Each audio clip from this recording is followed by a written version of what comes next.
अगर मैं तुमसे पूछूं कि तुम्हारे लास्ट मॉक टेस्ट में नंबर कितने आए थे तो तुम बोलोगे ठीक ठाक नंबर आ गए थे, लेकिन एक्चुअल में सिली मिस्टेक्स हो गई थी जिसकी वजह से 10 क्वेश्चन गलत हो गए। लेकिन मैं बोलूंगा यहीं पे तुम गलती कर रहे हो, एक्चुअल में सिली मिस्टेक्स तुम किए ही नहीं हो।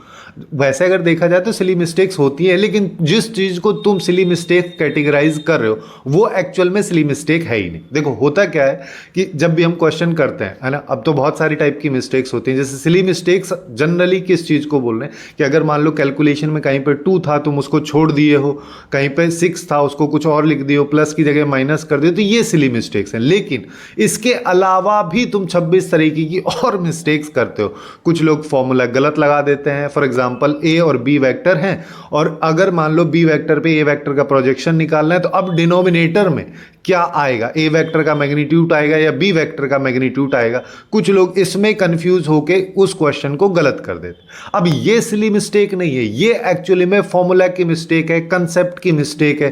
तो जब तक तुम अपनी मिस्टेक्स को कैटेगराइज नहीं करोगे कि किस तरीके की गलती एक्चुअल में मेरे से हो रही है, तब तक तुम उसको रेक्टिफाई कर ही नहीं पाओगे, क्योंकि तुम तो घूम फिर के बोल दे रहे हो सिली मिस्टेक है। सिली मिस्टेक का क्या करें, अगले में ठीक हो जाएगी, नहीं भी हो भगवान भरोसे चल रही है। लेकिन हमको ऐसे नहीं चलना है। हमको चलना है कि हमको अपनी हर एक मिस्टेक, अगर हमारे 10 क्वेश्चन गलत हुए तो 10 के 10 क्वेश्चन किस वजह से गलत हुए। क्या कोई कंसेप्ट गलत लगा दिया था, कुछ और ही अलग कंसेप्ट लगा दिया था, क्या कोई फॉर्मूला गलत लगा दिया था, फॉर्मूले में प्लस माइनस गलत लगा दिया था, डिवाइड में कुछ और था हम कुछ और कर दिए थे, या किन किन चीज़ों को हम भूल जा रहे हैं कैलकुलेशन के टाइम पे।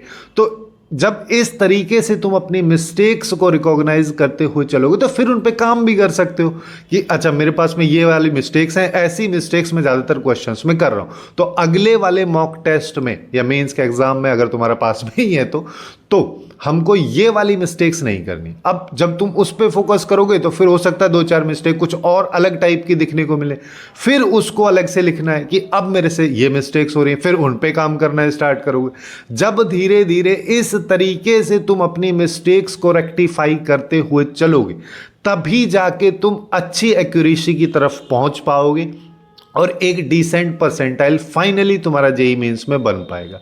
लेकिन हर चीज को केवल सिली मिस्टेक का नाम अगर तुम दे दोगे तो कभी उनको रेक्टिफाई कर ही नहीं पाओगे। तो नेक्स्ट मॉक टेस्ट से पहले ये वाली चीज़ें ध्यान रखनी है। जब मॉक टेस्ट खत्म हो जाए तो हम उसको बैठ के एनालाइज करेंगे, उसमें कौन कौन सी मिस्टेक्स हैं, एक्चुअल में क्या गलती मैं किया हूँ उनको नोट डाउन करना है, और अगले मॉक टेस्ट में वो गलती ना हो इस चीज़ का अपने को ध्यान रखना है।